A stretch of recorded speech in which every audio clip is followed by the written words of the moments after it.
Hello Gopalganj smart exchange থেকে আমি প্রশান্ত চলে আসছি আজকের ধামাকা স্টক নিয়ে। আপনারা জানেন রেগুলার আমরা একটা ভিডিও আপলোড করার চেষ্টা করি, এটা স্টক আপনাদেরকে আপডেট দেওয়ার চেষ্টা করি। আজকে যেগুলো আপডেট আছে চলেন দেখে কি কি আপডেট আছে। মাল্টি ব্র্যান্ডের আছে fresh condition. Gopalganj smart exchange মানে কিন্তু লাইক নিউ কন্ডিশনের ফোনগুলো পাচ্ছেন, আপনারা জানেন। চলেন কি কি আছে একটা একটা করে দেখাই। প্রথমে পাচ্ছেন Oppo A38, কন্ডিশনটা দেখেন like new. Second hand phone smart exchange থেকে কিনলে বলতে হবে না যে সেকেন্ড হ্যান্ড কিনতেছেন, জাস্ট ইউজ থাকে। প্রত্যেকটা ম্যাক্সিমাম ফোনে অফিসিয়াল ওয়ারেন্টি দেওয়ার চেষ্টা করি।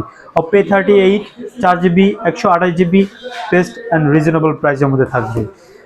Redmi 12 8GB 256GB, লুকটা দেখছেন, গ্লাস বডি পিছনে 8256, 14,000 টাকা। জান একটা প্রোডাক্টের প্রাইস বলে দিলাম, 8256 14,000 টাকা। এরপর থাকছে স্যামসাং এর, লুকটা একটু দেখেন, ফ্ল্যাগশিপ মনে হচ্ছে, ফ্ল্যাগশিপ ডিভাইস। এটাও কিন্তু 14-15 মধ্যে পাবেন। 6GB 128GB 5000 mAh battery, full box সহ। এটা হচ্ছে টেকনো ক্যামন 30 প্রো, যারা গেমিং ফোন খুঁজতেছেন অফিসিয়াল ওয়ারেন্টি 11 মাস প্লাস আছে এটাতে। Gaming phone techno Camon 30 pro, sorry spark 30 pro নিতে যাচ্ছেন, অবশ্যই দ্রুত যোগাযোগ করতে হবে। ভিডিও আপলোড করবে কিন্তু ম্যাক্সিমাম ফোনগুলোই থাকে না এখন আমাদের। Oppo F21 প্রো, কন্ডিশন দেখেন, লেদার ফিনিশিং দিয়ে super fresh condition, best price. এটা ম্যাক্রো লেন্সও আছে, যারা একদম ছোট ছোট জিনিসপত্র ছবি তুলতে চান তাদের জন্য বেস্ট হবে। Oppo F21 pro 8GB 128GB।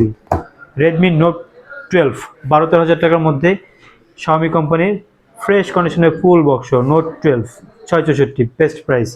সবাইকে ধন্যবাদ।